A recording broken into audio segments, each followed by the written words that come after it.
Sa mga Gnostic Gospels, si Jesus ay hindi lang propeta o tagapagligtas. Siya ay tagapagturo ng lihim na kaalaman. Tinuturo niya na ang kaharian ng Diyos ay nasa loob ng bawat tao.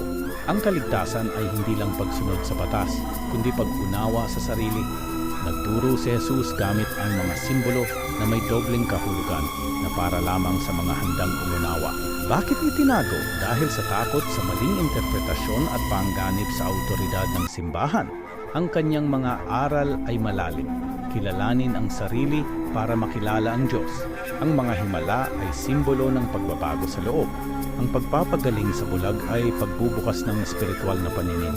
Ang mga Gnostic Gospels tulad ng Gospel of Thomas at Mary Magdalene ay tinanggal sa Biblia dahil sumasalungat ito sa doktrina at nagiging inner religion. Maraming aral ang ibinahagi lamang sa piling disipulo. Sabi niya, kung nais mong makapasok sa kaharian, kailangan mong maging liwanag sa sarili mo. Kung si Jesus ay nagturo ng lihim na kaalaman sa ilan at ang karamihan ay natuto lang ng literal na kwento, ang tunay na Kristyanismo ba ay nasa labas o sa loob ng puso? I-follow, i-like at i-share.